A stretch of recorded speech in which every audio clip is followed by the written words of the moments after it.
Assalamu alaikum wa rahmatullahi wa barakatuh. Welcome back to another episode. It's always a pleasure to share this platform with you.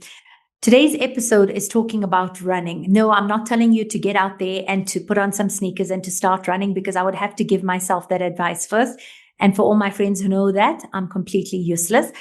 Today's a different topic altogether. It's talking about not just getting up at 5 a.m. and racing down or in your community around the area. I'm not sure how you do it, but well done to all of you who do it. But it's also about our race in life and the kind of attributes and qualities we have and what we need to develop to be able to pull us through that. One of the people I've admired greatly, who I see has started this journey, who shows so much of the topics that I want to discuss, is none other than Dr. Nerosha. Assalamu alaikum and welcome to the studios. Alaikum assalam wa rahmatullahi wa barakatuh, Zaira. And so nice. And I'm actually so humbled to be on your show, but I don't know if I'm the right person to be talking about running, because first of all, I'm not a pro athlete. I haven't ran a marathon ever. I do it more for mental stability and enjoyment. And I'm not competitive at all. I think that's exactly it. You've already touched on the topics we need to be discussing. I think the fact that it's not competitive, it's being done for your mental stability. This is something you started off, if I'm not mistaken, only in the last 4 years. And I've seen you inspire a lot of people around you, because even though you're sitting in Cape Town, I see family members and friends in Johannesburg inspired by you or bullied by you, who are already on the running tracks and getting going with this. What I want to talk about and focus on is exactly the mindset that you described, the resilience, the discipline, having that strong mindset to be able to go out and to be able to do what you're doing. Zaira, first of all, I promise you, it is not like everyone thinks it's absolutely like you need this brilliant mindset to actually go out onto a trail. So first of all, I prefer trail to road. I'm not dissing all the road runners out there, because to be honest, road running extremely monotonous. Who wants to be running and looking at tar and looking at houses? Once you hit the trails, you're surrounded by Allah's beauty, the nature. It just takes your mind off all your worries, all your problems, all your day-to-day activities, all your checklists in your head. And all you're doing is concentrating, because road running is very different to trail running. Trail running, you need to actually concentrate on where you're placing your feet all the time. And that just takes your mind off all your problems, all your day-to-day activities. And it's just, I don't know, I just thoroughly enjoy it. I don't do it every day, because being a mother, being a working woman, a wife, Maghrib and Asr is gone so early in the day. Fajr is gone so late in the day. So in the week, there's almost no time to actually get it done. Mainly my weekends where I actually do it. And how I actually... I think you're really lucky and blessed, because you've got beautiful trails around you, unlike what we have in Johannesburg, which is a city. So I think there's definite benefit to that. But you mentioned in terms of how it just switches off and how you get to just focus on the run itself. And I think having that grounding is something that we miss, because we're so busy in this rat race. And as you mentioned, the million things that we have to do, the million roles that we have to fill. Being able to take that moment out, I think, is actually a form of self-care, where you're saying that, when you're there, it's just you in nature and it grounds you from that. Have you found that it's made a difference for you, just in terms of the introspection, the self-care, and in terms of the mental health that you've been able to look after when you've been doing this? Zaira, even if I'm not running, I'm one of those people who are just a fanatic. My kids call me a fanatic with my health. So even if I'm not running, I go to gym every single morning, come rain or sunshine, do my own thing at the gym, because to be honest, I feel like that is the thing that keeps me going and keeps my mental stability and gives me like a mental refresher for the day and helps me cope with the rest of the day and everything that has been thrown at you during the day. But when you're running, first of all, like a run is usually like it's not a 5-minute thing. You do have to have a bit of commitment, especially with a trail run or even a road run. You're looking at an hour or 2 hours, but it's time for yourself. How often do we actually have time to actually say, hey, this is my time? And the nice thing is, you're not on your phone. You're not looking at your phone is off, it's tucked away. You might take it out to take a little picture of a waterfall or something pretty that you see, but your phone is tucked away. No WhatsApps, your phone is switched off. So my kids even know if they're calling me, those 3 hours are to myself. Unless it's a medical emergency, I won't be responding. So it's your time to yourself, which alhamdulillah, we're not often blessed with that. The day-to-day routine is so hectic. I mean, we start in the morning, we end at 5. Sometimes even at midnight, we doing stuff. Yeah. And it's exhausting. I think you're absolutely right on that. And this is such a beautiful way to just connect with yourself. And like I said, you're giving yourself those few hours of a connection. Let's just talk a little bit more about the practical aspect of running. This is going to be very funny for most of my friends. How did you even start? How do you get started? Because I have to be honest with you, in my head, I've run marathons. I have seen myself at the end, getting that medal. I'm there. My body just hasn't caught up with what my brain is saying at the moment. So how do you even start? For the people who are watching, who are saying, I need to take care of my health. I need to do this for myself. I owe it to myself, not just from a mental health perspective, but also from a physical health perspective. How do you even start? Because what happened, Zaira, was, first of all, I was in a totally different sport. I was in cycling. And then my husband, he had an accident. He was my cycling partner. And he was told that he shouldn't be cycling because if anything happens, his shoulder will be buggered. Then I joined the ladies' hiking group. We started off, the hiking. You're packing your kusisters, your bagels, your coffee. We go for 3-hour hikes, sit on top, admire the beauty, chit chat, talk. And then don't ask me how we progressed to running from there. And then we just started slowly, starting with like a 5K trail run. And believe it or not, like we all have these fancy watches. Sometimes I don't even switch it on. So I'm not one of those. If someone tells me, what was your pace, Nerosha? I'll go, oh my God, I actually forgot to switch this on. I don't even know what's it there for. Someone will tell me, did you check your pace? I go, I don't even know how to do that. I just check on and for my points for discovery, basically. But we just start off slowly. So just find something that you can actually do physically. I mean, I'm not saying like go and run 10Ks. You start off with a hike, a 2K hike, a 3K hike. You take it slowly. With the hike, wherever you are, you can take 2-3 hours. Just enjoy it. Like I tell someone, if there's no enjoyment in something, why are we doing it? Like if you're not enjoying it, why are we doing it? And people like they always tell me, but Nerosha, you're running for so long. Like, okay, I'm only running for about 3-4 years, as you mentioned, and actually about 2.5, like really like long distances, but you're not getting better. So I tell them, but I'm not doing it to get better. I'm doing it to enjoy it. So if you want to be that type of runner, then where you're actually looking at your time, checking your pace, this talk is not for you, okay? Because you're going to well, definitely. But you mentioned such really good points for me, because I think it's so symbolic of life in itself as well, about making sure you're surrounded by the right people, making sure you have the right company, people who inspire you, people who want to actually just enjoy life.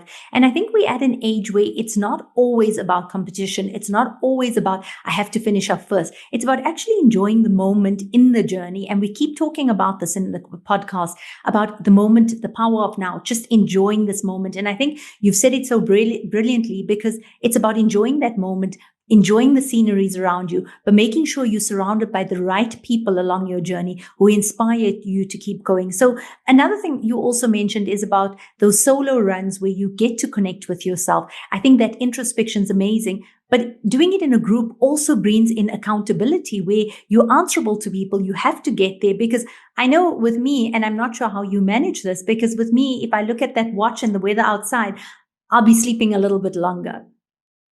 Now, weirdly enough, my friends say I'm just the opposite. I'm the one who always says, are you guys saying no because it's looking cloudy? Come on, guys, there's a break in the weather. Let's go for it now.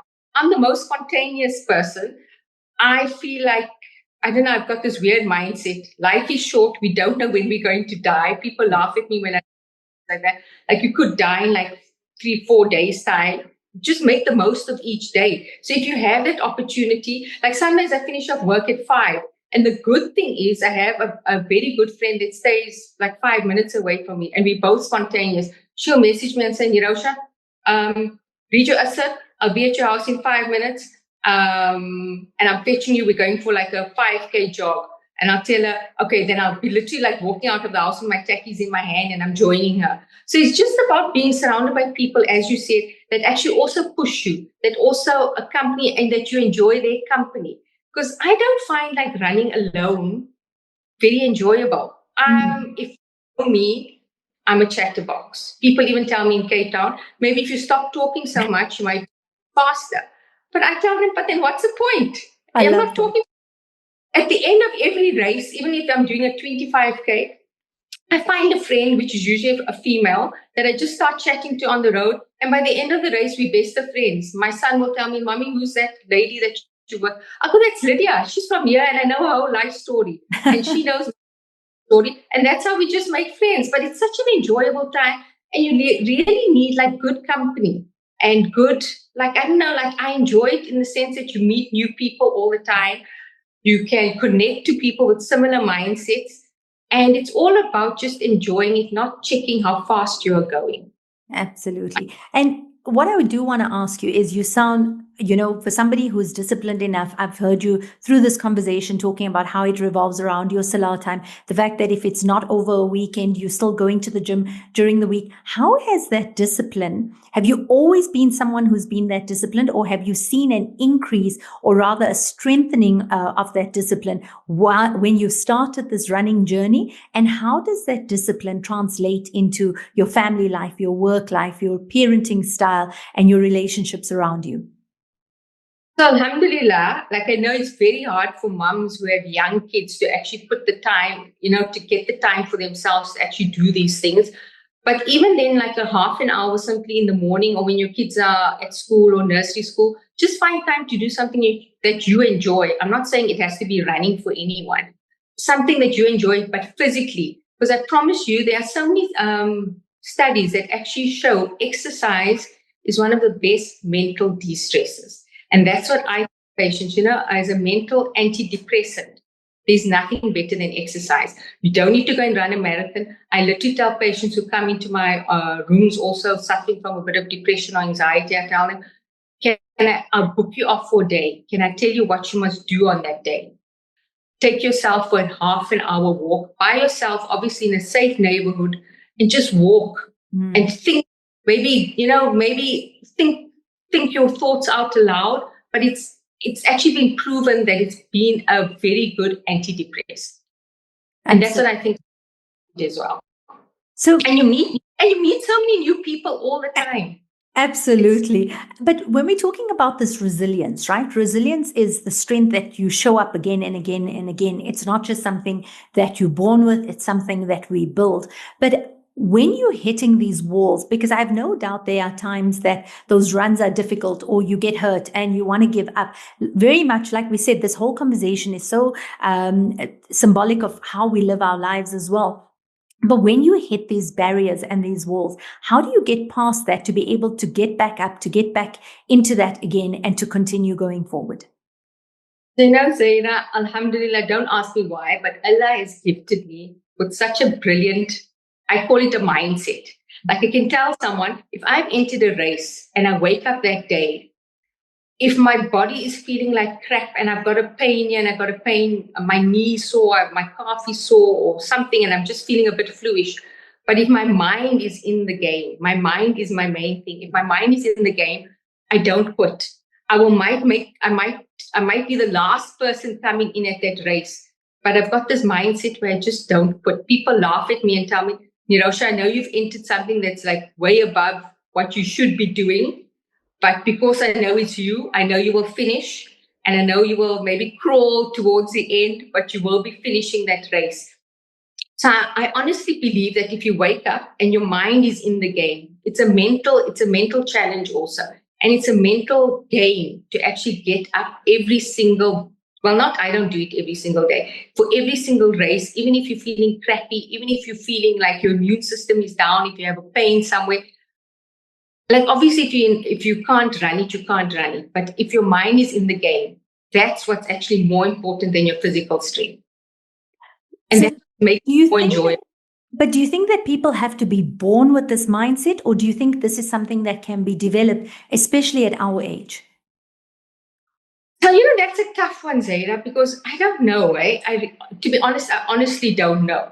I'm just not a quitter. No matter what I do in life, I will always see through. Like if I've set a goal on something, even if it's impossible, I will just see through, even if I'm the last person in, but I will not quit. So I don't know if it's just the way I am, if it's the way I've disciplined myself. Like even if it's snowing in Cape Town, I will wake up in the morning and go to gym. Nothing. And I'm a very disciplined person, and I like routine. So if I've entered something, or if I've committed to a group of friends to actually tell them that I'm meeting them for a race or run, just even a social run, I'm the one person who will never say no. For example, like, I woke up and we're driving to like Jonkershoek with a group of ladies, all friends of mine, close friends of mine. I message them in the morning and I tell them, my God, guys, I don't know what happened. I went to Ocean Basket last night and I've woke up with this allergy. Half of my face is swollen. I don't know if I must come or if I mustn't. So when they came to fetch me in the morning, they looked at my face and they said, my God, Nerosha, your whole face is like swollen and puffy. I said, don't stress, I've taken some allergies, some zones. So they told me, are you coming? I said, my body's fine. My head's okay. I'm feeling okay. I'm just going to run with, if you know what a buff is, it's like a scarf that you put on. I said, I'm just going to run with the buff and I'll look like a mad person. And when everyone's walking past and going, why is this woman thinking she's still in COVID and she's running around? But I just went through it and my friends still laugh at me and tell me, Nerosha, that's one thing we will remember about you. You came with your half a face swollen, but you finished the race as well. I said, that's just the type of person I am. I don't know. It's inspirational. No, I don't know if it's inspirational. Sometimes also a bit of stupidity. You sometimes need to know your limits and you need to know when enough is enough. And sometimes I don't think I know that. I just feel like if I've entered something, it's my mind that will get me through to the end, not so much my. Absolutely. But I think sharing that with us and keeping that journey so authentic and so real and so sincere is actually bordering less on stupidity, far more on inspirational, because I think to be able to develop that growth mindset, to be able to develop that resilience, that strength, and that discipline is absolutely remarkable. Dr. Nerosha Lehe, thank you so much for joining us on today's segment. It's absolutely wonderful to speak to you, and we look forward to seeing you on the trails. Whether you are a runner or not, I hope that this has reminded you of the path that you're on. No matter how slow or uphill it feels, it's absolutely valid. And it also reminds us that we need to keep going. Even if there's no cheering, even if you're alone on that trail, even if there's no middle at the end, that's for me. Even if you're tired, even if your progress seems slow, you are still in this race and you're still part of it, and you need to keep pushing forward. And no matter how hard that session is, you're still here. You've arrived, you've shown up, and it's about changing that mindset to make it a more disciplined one, to build that strength so that you have resilience, and watch how it plays over into every part of your life. And this is to be able to tell you that you need to lace up, me first. You need to be able to lace up, not just for that run, not just for that walk, but for life, for growth, and to be able to see beyond this. Because every part of our healing, of our growing, of the strength that we need to develop starts here.